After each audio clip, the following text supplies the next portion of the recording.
ಎಲ್ಲರನ್ನ ಪ್ರೀತಿಸು, ಆದರೆ ಎಲ್ಲರನ್ನು ನಂಬಬೇಡ. ನಿನ್ನನ್ನು ತಿರಸ್ಕರಿಸಿದವರಿಗೆ ಏನೂ ಹೇಳದೆ ಸಮಯಕ್ಕೆ ಬಿಟ್ಟು ಬಿಡು. ಒಂದು ದಿನ ಸಮಯವೇ ನಿನ್ನನ್ನು ತಿರಸ್ಕರಿಸಿದವರಿಗೆ ತಿರುಗಿ ನೋಡುವಂತೆ ಮಾಡುತ್ತದೆ.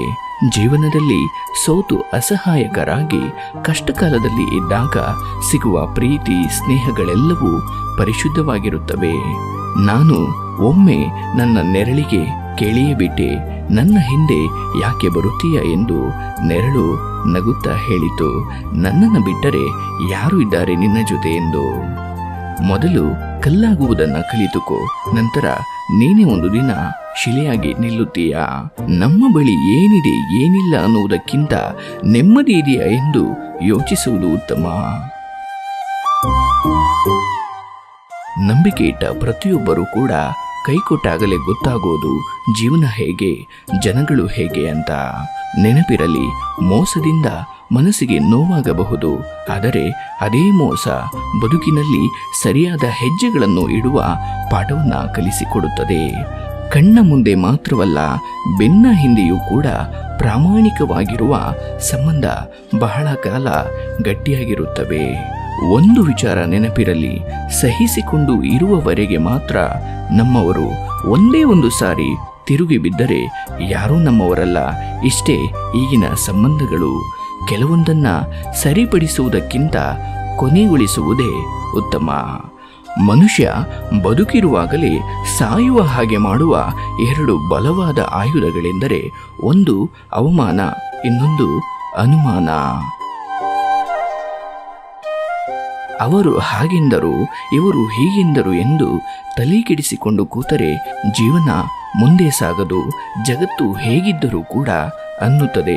ನಾವು ಮುಗುಳ್ನಕ್ಕೂ ಮುಂದೆ ಸಾಗುತ್ತಿರಬೇಕು ಅಷ್ಟೇ. ತನ್ನ ಸ್ವಂತದವರನ್ನೇ ಮುಳುಗಿಸಲು ಇತರರಿಂದ ಯಾರು ಸಲಹೆಗಳನ್ನು ತೆಗೆದುಕೊಳ್ಳಲು ಪ್ರಾರಂಭಿಸುತ್ತಾರೋ ಆ ಸಮಯದಿಂದ ಆ ಮನುಷ್ಯನ ಪತನ ಆರಂಭವಾಗುತ್ತದೆ. ಇತಿಹಾಸ ಹೇಳುತ್ತದೆ, ಕಳೆದು ಹೋದ ದಿನಗಳು ಸುಖವಾಗಿತ್ತು ಅಂತ. ವಿಜ್ಞಾನ ಹೇಳುತ್ತದೆ, ನಾಳೆ ಬರುವ ದಿನ ಸುಖವಾಗಿರುತ್ತದೆ ಅಂತ. ಆದರೆ ಧರ್ಮ ಹೇಳುತ್ತದೆ, ಸತ್ಯವಾದ ಮನಸ್ಸು ಮತ್ತು ಸ್ವಚ್ಛವಾದ ಹೃದಯವಿದ್ದರೆ ಪ್ರತಿ ಕ್ಷಣವೂ ಕೂಡ ಸುಖವಾಗಿರುತ್ತದೆ ಎಂದು. ಜೀವನದಲ್ಲಿ ಕಾಯುವುದನ್ನು ಕಲಿಯಬೇಕು. ಎಲ್ಲವೂ ನಡೆಯುವುದು ಸಮಯಕ್ಕೆ ಸರಿಯಾಗಿಯೇ ಹೊರತು ನಮ್ಮ ಅವಸರಕ್ಕೆ ತಕ್ಕಂತೆ ಅಲ್ಲ. ನೆನಪಿರಲಿ, ಖರ್ಚಾಗುವ ಹಣಕ್ಕೆ, ಕರಗಿ ಹೋಗುವ ಆಸ್ತಿಗೆ, ಮುಪ್ಪಾಗುವ ಸೌಂದರ್ಯಕ್ಕೆ ಇರುವ ಬೆಲೆ ಮನುಷ್ಯನ ಒಳ್ಳೆಯತನಕ್ಕೆ, ನಂಬಿಕೆಗೆ ಮತ್ತು ನಿಯತ್ತಿಗೆ ಇಲ್ಲ. ನಿನ್ನ ಬದುಕಿನ ನೆಮ್ಮದಿಗೋಸ್ಕರ ಈ ಒಂದು ವಿಚಾರವನ್ನ ಸದಾ ನೆನಪಿಟ್ಟುಕೋ. ಅದೇನೆಂದರೆ, ಆಳ ತಿಳಿಯದೆ ನೀರಿಗೆ ಇಳಿಯಬಾರದು. ಒಬ್ಬ ವ್ಯಕ್ತಿಯ ಬಗ್ಗೆ ತಿಳಿಯದೆ ಏನೂ ಮಾತನಾಡಬಾರದು. ಮುಖದಲ್ಲಿ ಎಷ್ಟು ನಗು ಇರಬೇಕೆಂದರೆ ನಮ್ಮನ್ನು ಹುಡುಕಿ ಬರುವ ಕಷ್ಟಗಳು ಸಹ ತಪ್ಪು ವಿಳಾಸಕ್ಕೆ ಬಂದವೆಂದು ತಿರುಗಿ ಹೋಗಬೇಕು. ನೆನಪಿರಲಿ, ಈ ಭೂಮಿಯ ಮೇಲೆ ಹುಟ್ಟಿರುವ ಪ್ರತಿಯೊಬ್ಬರೂ ಕೂಡ ಒಂದಲ್ಲ ಒಂದು ರೀತಿಯಲ್ಲಿ ಭಿಕ್ಷುಕರೇ ಆಗಿದ್ದಾರೆ. ಆದರೆ ಬೇಡುವ ವಿಧಾನ ಮಾತ್ರ ಬೇರೆ ಬೇರೆ ಥರ ಇರುತ್ತದೆ. ಕಲಿಯುಗದಲ್ಲಿ ಯಾರ ಶಾಪವೂ ಯಾರಿಗೂ ತಟ್ಟುವುದಿಲ್ಲ, ಆದರೆ ಅವರು ಮಾಡಿದ ಪಾಪ ಅವರನ್ನ ಖಂಡಿತ ತಟ್ಟುತ್ತದೆ. ಹೆಚ್ಚು ಕುದಿಸಿದರೆ ನೀರು ಕೂಡ ಹಬೆಯಾಗಿ ಹೋಗುತ್ತದೆ. ಅದೇ ತರಹ ಸಹಿಸುತ್ತಾರೆ ಎಂದು ನೋವುಗಳನ್ನು ಕೊಡುತ್ತಾ ಹೋದರೆ ಸಂಬಂಧಗಳು ಕೂಡ ತುಂಡಾಗಿ ಹೋಗುತ್ತವೆ. ನಿಮ್ಮ ಯೋಚನೆಯಲ್ಲಿ ಬೇರೆಯವರು ನೊಂದುಕೊಂಡು ಕಣ್ಣೀರು ಹಾಕುವಂತಹ ವಿಷಯವಿದ್ದರೆ ನಿಮ್ಮ ಜೀವನದಲ್ಲಿ ನೀವು ನೊಂದುಕೊಂಡು ಕಣ್ಣೀರು ಹಾಕುವಂತಹ ಸಂದರ್ಭ ಬಂದೇ ಬರುತ್ತದೆ. ಜೀವನದಲ್ಲಿ ಒಂದೇ ಒಂದು ನಿಯಮವನ್ನು ಇಟ್ಟುಕೋ, ನೇರವಾಗಿ ಮಾತನಾಡು, ಸತ್ಯವನ್ನೇ ಮಾತನಾಡು, ಮುಖಕ್ಕೆ ಮುಖ ಕೊಟ್ಟು ಮಾತನಾಡು. ನಿನ್ನವರೆಂದು ಕರೆಸಿಕೊಳ್ಳುವವರು ಅರ್ಥ ಮಾಡಿಕೊಳ್ಳುತ್ತಾರೆ, ಹೆಸರಿಗೆ ಮಾತ್ರ ನಿನ್ನವರೆಂದು ಕರೆಸಿಕೊಳ್ಳುವವರು ನಿನ್ನಿಂದ ದೂರವಾಗುತ್ತಾರೆ ಅಷ್ಟೇ. ಕಡೆಯದಾಗಿ ಒಂದು ಮಾತು, ಹೆಚ್ಚು ಯೋಚಿಸಬಾರದು, ಏಕೆಂದರೆ ದೇವರೇ ಯೋಚನೆ ಮಾಡಿಕೊಟ್ಟಿರುವ ಈ ಜೀವನ. ಹೀಗಿರುವಾಗ ನೀವು ಯೋಚಿಸಿ ಪ್ರಯೋಜನವಿಲ್ಲ. ನೋವುಗಳು ಹೆಚ್ಚಾದಾಗ ನಾಲಿಗೆ ಮಾತು ಮರೆತು ಮೌನವಾಗಿ ಬಿಡುತ್ತದೆ. ಕಣ್ಣೀರು ಹೆಚ್ಚಾದಾಗ ಮನಸ್ಸು ಯಾರೂ ಇಲ್ಲದೆ ಒಂಟಿಯಾಗಿ ಬಿಡುತ್ತದೆ. ಕೆಲವೊಬ್ಬರು ನಮ್ಮವರೇ, ಆದರೆ ಕೇವಲ ನಮ್ಮ ಮುಂದೆ ಮಾತ್ರ. ಯಾವಾಗಲೂ ಆತ್ಮವನ್ನು ಪ್ರೀತಿಸಿ, ಮುಖವನ್ನಲ್ಲ. ಕೋಪ ಬರುವುದು ತಪ್ಪಲ್ಲ, ಅದು ಸುದೀರ್ಘ ಕಾಲ ಉಳಿಯಬಾರದು ಅಷ್ಟೇ.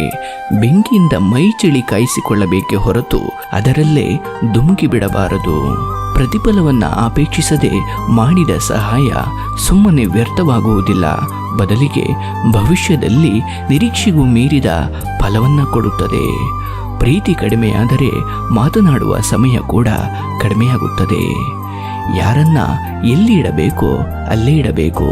ನಮ್ಮವರು ಅಂತ ಅತಿಯಾಗಿ ಸಲುಗೆ ಕೊಟ್ರೆ ಅವರ ಯೋಗ್ಯತೆ ಏನು ಅಂತ ತೋರಿಸಿಬಿಡ್ತಾರೆ. ಪ್ರತಿಯೊಂದು ಮಾತಿಗೂ ಯಾರ ಕಣ್ಣಲ್ಲಿ ಕಣ್ಣೀರು ಕಾಣಿಸುತ್ತೋ ಅವರು ಹೃದಯದಿಂದ ಒಳ್ಳೆಯವರಾಗಿರ್ತಾರೆ ಹೊರತು ದುರ್ಬಲರಲ್ಲ. ನೆನಪಿರಲಿ, ನಿನ್ನ ತಪ್ಪು ಇಲ್ಲದ ಕಡೆ ತಲೆಬಾಗಿಸಬೇಡ, ನಂಬಿಕೆ ಇಲ್ಲದ ಕಡೆ ವಾದ ಮಾಡಬೇಡ.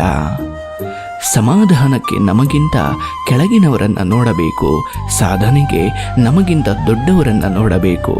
ಹೆದರಬೇಡ, ಸುಳ್ಳಿನ ಪರ ಜನರು ಇದ್ದರೆ ಸತ್ಯದ ಪರ ದೇವರು ಇರುತ್ತಾನೆ. ಪ್ರಶ್ನೆ ಮಾಡದೆ ಇರುವಷ್ಟು ದಿನ ನಾವು ಎಲ್ಲರಿಗೂ ಬೇಕಾದವರೇ. ಆದರೆ ಒಂದು ಸಾರಿ ಪ್ರಶ್ನೆ ಮಾಡಿದ್ವೋ ಅಷ್ಟೇ, ನಾವು ಎಲ್ಲರಿಗೂ ಶತ್ರುಗಳಾಗಿ ಬಿಡ್ತೇವೆ.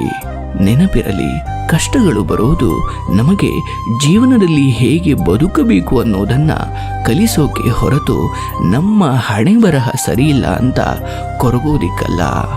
ಬಿಟ್ಟು ಹೋದವರ ನೆನಪುಗಳನ್ನು ಸುಟ್ಟು ಬಿಡು ಎಂದ ಬುದ್ಧಿವಂತ, ಬಿಕಾರಿ ಎಂದವರ ಮುಂದೆ ಬಿಂದಾಸಾಗಿ ಬದುಕು ಎಂದ ಭಗವಂತ. ಬಹಳಷ್ಟು ಜನರು ಈ ಒಂದು ವಿಚಾರವನ್ನ ದಯವಿಟ್ಟು ಅರ್ಥ ಮಾಡಿಕೊಳ್ಳಿ. ಯೋಗ್ಯತೆ ಇಲ್ಲದ ವ್ಯಕ್ತಿಗಳ ಬಗ್ಗೆ ಯೋಚಿಸಿ ಫಲವಿಲ್ಲ.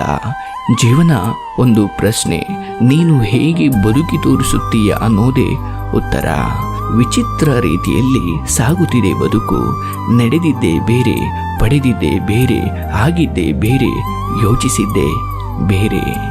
ನಮ್ಮ ಮನಸ್ಸಿಗೆ ನಾವು ಮಾಡಿದ್ದು ಸರಿ ಅನಿಸಿದರೆ ಸಾಕು, ಬೇರೆಯವರ ಅಭಿಪ್ರಾಯ ಬೇಕಿಲ್ಲ. ಜೀವನದಲ್ಲಿ ಎಲ್ಲದಕ್ಕೂ ತಯಾರಾಗಿಯೇ ಇರಿ, ಏಕೆಂದರೆ ಹವಾಮಾನವಾಗಲಿ ಅಥವಾ ಜನರಾಗಲಿ ಯಾವಾಗ ಬೇಕಾದರೂ ಬದಲಾಗುವ ಸಾಧ್ಯತೆ ಇದೆ.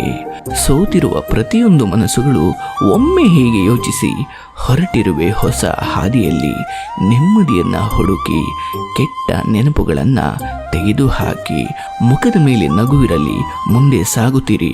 ಯಾರು ಬರಲಿ ಬರದಿರಲಿ, ನಿಮ್ಮ ಬದುಕಂತೂ ನಿಲ್ಲುವುದಿಲ್ಲ. ನೆನಪಿರಲಿ, ದುಃಖ ಯಾರಿಗೆ ಇಲ್ಲ ಹೇಳಿ? ಎಲ್ಲರಿಗೂ ಯಾವುದಾದರೂ ಒಂದು ರೀತಿಯಲ್ಲಿ ಕಷ್ಟ ಇದ್ದೇ ಇರುತ್ತದೆ. ಹಾಗಾಗಿ ಮುಖದ ಮೇಲೆ ನಗುವಿರಲಿ. ಬೆವರ ಹನಿ ಭರವಸೆ ಕೊಡುತ್ತೆ, ಕಣ್ಣೀರ ಹನಿ ಬದುಕನ್ನ ಬದಲಾಯಿಸುತ್ತೆ. ಪ್ರತಿ ನೋವು ಒಂದು ಪಾಠವನ್ನು ಕಲಿಸುತ್ತೆ, ಪ್ರತಿ ಪಾಠ ವ್ಯಕ್ತಿಯನ್ನ ಬದಲಿಸುತ್ತೆ. ನಿಮ್ಮ ಹಿಂದೆ ಮಾತನಾಡುವವರ ಬಗ್ಗೆ ನೀವು ತಲೆ ಕೆಡಿಸಿಕೊಳ್ಳಬೇಕಿಲ್ಲ, ಏಕೆಂದರೆ ಅವರಿಗೆ ನಿಮ್ಮ ಮುಂದೆ ಮಾತನಾಡುವ ಯೋಗ್ಯತೆ ಇರುವುದಿಲ್ಲ. ನೆನಪಿಡು, ಸಲಹೆಗಳನ್ನು ಎಲ್ಲರೂ ಕೊಡುತ್ತಾರೆ, ಆದರೆ ಸಹಾಯವನ್ನ ಕೆಲವರು ಮಾತ್ರ ಮಾಡುತ್ತಾರೆ. ಜೀವನ ಗೋಣಿ ಚೀಲವಿದ್ದಂತೆ, ಚಂದವಿದ್ದಾಗ ಎಲ್ಲರೂ ತುಂಬುವರು, ಕಟ್ಟಿಟ್ಟು ಅಡ್ಡಕ್ಕೂ ಏರಿಸುವರು, ಅಲ್ಲಲ್ಲಿ ಹರಿದಾಗ ಕಾಲಡಿಗೆ ಹಾಕಿಕೊಳ್ಳುವರು. ಇಷ್ಟೇ ಜೀವನ. ಅರ್ಥವಿಲ್ಲದ ಮಾತಿಗೆ ಎಷ್ಟೇ ಸಮಯ ನೀಡಿದರೂ ವ್ಯರ್ಥ. ಹಾಗೆ ಜೀವನದಲ್ಲಿ ನಿನ್ನನ್ನು ಅರ್ಥ ಮಾಡಿಕೊಳ್ಳದವರ ಜೊತೆ ಸಮಯ ಕಳೆದರೆ ನಿನ್ನ ಜೀವನವೇ ವ್ಯರ್ಥ. ಚಿಲ್ಲರೆ ದುಡ್ಡು ತುಂಬಿಕೊಂಡಷ್ಟು ಜೇಬು ಭಾರ, ಚಿಲ್ಲರೆ ವಿಷಯ ತುಂಬಿಕೊಂಡಷ್ಟು ಮನಸ್ಸು ಭಾರ. ಯೋಗ್ಯತೆಯನ್ನ ಮೀರಿ ಆಸೆ ಪಡುವುದು ತಪ್ಪಲ್ಲ, ಆದರೆ ಯೋಗ್ಯತೆಯೇ ಇಲ್ಲದೆ ಆಸೆ ಪಡುವುದು ತಪ್ಪು. ಜೀವನದ ಅತಿ ದೊಡ್ಡ ಸಾಧನೆ ಎಂದರೆ ಯಾರ ಜೀವನವನ್ನು ಹಾಳು ಮಾಡದೆ ಬದುಕುವುದು. ಆಳ ತಿಳಿಯದೆ ನೀರಿಗೆ ಇಳಿಯಬಾರದು. ಒಬ್ಬ ವ್ಯಕ್ತಿಯ ಬಗ್ಗೆ ತಿಳಿಯದೆ ಏನೂ ಮಾತನಾಡಬಾರದು. ಕಣ್ಣಿಗೆ ಕಾಣುವವರೆಲ್ಲ ಕೈಬಿಟ್ಟಾಗಲೇ ಕಣ್ಣಿಗೆ ಕಾಣದಿರುವವನೊಬ್ಬ ಕೈ ಹಿಡಿದಿರುತ್ತಾನೆ ಎಂದು ಅರಿವಾಗುತ್ತದೆ. ಬಲವಂತದಿಂದ ಬಂದಿದ್ದು ಯಾವಾಗಲೂ ಭಯದಲ್ಲೇ ಇರುತ್ತದೆ.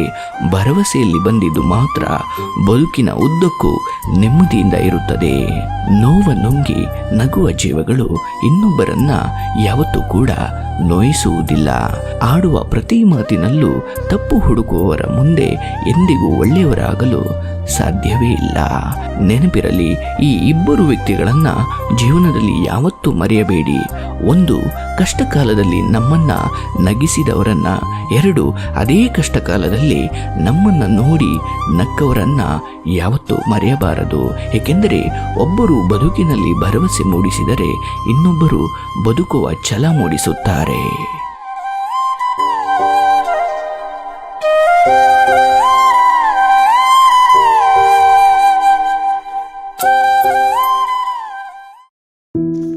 ನಮಸ್ಕಾರ, ನಾನು ನಿಮ್ಮ ಸೋನು ಶ್ರೀನಿವಾಸ್.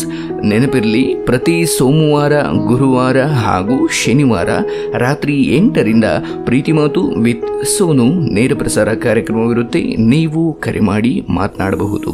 ಹಾಗೂ ನಿಮಗೆ ಪರ್ಸನಲ್ ಕೌನ್ಸಿಲಿಂಗ್ ಅವಶ್ಯಕತೆ ಇದ್ದಲ್ಲಿ ಸ್ಕ್ರೀನ್ ಮೇಲೆ ಕಾಣ್ತಿರೋ ನಂಬರ್ಗೆ ವಾಟ್ಸಪ್ ಮಾಡಿ ಹಾಗೂ ನಿಮ್ಮ ಸಮಯವನ್ನು ತೆಗೆದುಕೊಳ್ಳಿ. ನೆನಪಿರಲಿ, ಇದು ಸೋತ ಮನಸ್ಸುಗಳಿಗೆ ಸಾಂತ್ವನ ಹೇಳುವ ಸಾರ್ಥಕ ಕೆಲಸ. Thank you.